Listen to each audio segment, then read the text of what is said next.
Kali ini saya akan membawakan sebuah cerita yang berjudul Perjuangan Duta Lingkungan Muda. Suatu hari di pinggir sungai Bengawan Solo, tinggallah seorang gadis periang bernama Karina. Ia adalah anak yang tidak berkecukupan. Selain sangat susah untuk membayar sekolah, ibunya juga sakit-sakitan, sehingga dia sangat bingung untuk membayar biaya rumah sakit. Tetapi dia tidak pernah putus asa ataupun menyerah. Dia selalu bangun pagi untuk membuat gorengan yang kemudian dijualnya dengan harga yang murah. Dijualnya gorengan tersebut di sepanjang jalan menuju sekolah. Hal ini menyebabkan dirinya terkadang dikucilkan karena dipandang anak yang tidak mampu. Namun, ia mengingat pesan ibunya bahwa harus tetap bersemangat, meski teman-temannya sering mengucilkannya. Sepulang sekolah, ia berjalan kaki di bawah sinar matahari yang terik dan panas menuju ke rumah sakit demi menjenguk ibunya yang sedang sakit lambung. Dengan haru sambil menangis, Karina memeluk dan menyuapi ibunya dengan makanan yang tersedia di rumah sakit. Setelah ia menjenguk dan menyuapi ibunya, ia pun pulang kembali ke rumah. Karina sangat pandai memasak karena sering membantu ibunya di dapur. Untuk itu, ia mampir ke pasar untuk membeli kebutuhan makanannya. Sesampai di rumah, dengan hati-hati, ia menyalakan kompor dan mulai memasak. Setelah matang, ia pun mengambil piring dan mulai memakan masakannya.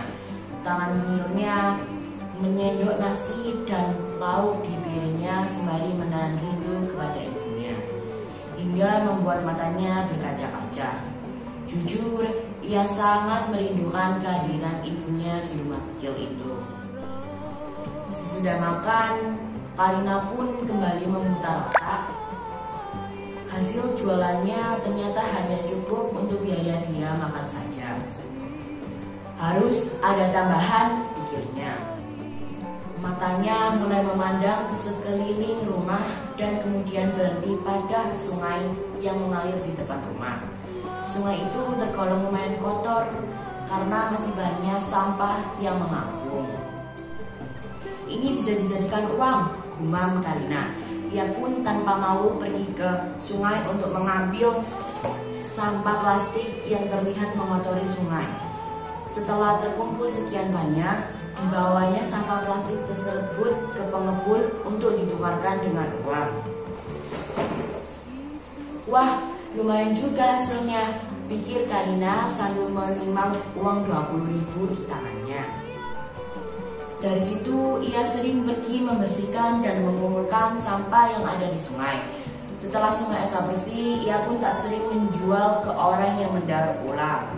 Tapi tak mengapa, ia lega karena sungai sudah enak dipandang.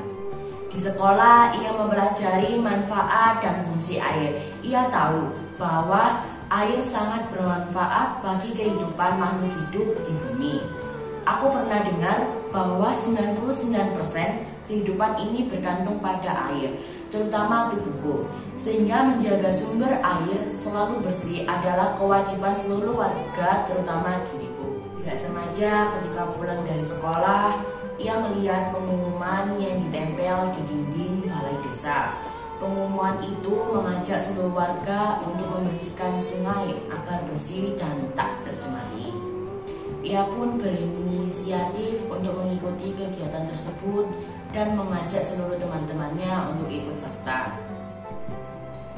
Pertama memang sulit meyakinkan teman-temannya, tapi ia tidak putus asa dan terus berusaha mengajak mereka di setiap kesempatan. Usaha memang tidak akan mengkhianati hasil. 90% dari teman sekolah akhirnya tertarik mengikuti kegiatan tersebut. Ini kamu yang mengajak teman-temanmu semua? Tanya Pak RT ketika Karina mendaftar. Betul Pak, saya mengajak mereka semua, ucap Karina. Ada apa ya Pak? Tidak, tapi ini sangat jarang anak seusia kamu mau ikut menjaga lingkungan sungai di sekitar kita, kata Pak RT. Jadi mereka boleh ikut Pak, tanya Karina dengan lega. Tentu saja kalian semua boleh ikut, ujar Pak RT dengan tersenyum. Maaf Bapak, saya juga punya beberapa ide untuk mendayagunakan pinggir sungai agar bisa bermanfaat bagi kita semua. Pinggir sungai itu bisa kita tanami dengan sayuran dan hasilnya bisa kita jual lagi. Wah, idemu bagus sekali, kata Pak RT dengan mata berbinar. Singkat kata, panitia melihat Karina yang sangat bersemangat dan penuh ide, akhirnya memilih Karina sebagai duta lingkungan sungai. Idenya diwujudkan oleh Pak RT dan timnya dengan sangat sukses dan tentu saja dibantu Karina juga. Karina pun tidak menyangka bahwa idenya ternyata dipakai Pak RT dan tim dari kecamatan.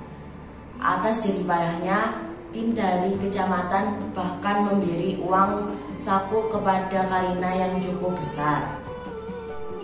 Ia pun menulis pengalamannya mengikuti kegiatan lingkungan itu dan mengirimkannya ke penerbit buku untuk dijadikan novel. 1 tahun kemudian berlalu, Karina mendapat hidup yang bahagia dan layak karena novelnya yang menceritakan tentang pentingnya menjaga air di bumi ini menjadi bestseller. Karina tak pernah melupakan perjuangannya dulu, bahwa air bisa membantunya untuk sukses. Hal yang bisa dipetik dari cerita ini adalah perjuangan mencintai lingkungan harus dihargai dan diperjuangkan bersama sejak kecil. Maka hal itu tidak akan disia-sia sampai kita tua.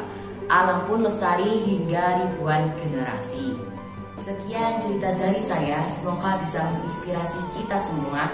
Saya Vincentius dari SMP Excellent mengucapkan terima kasih.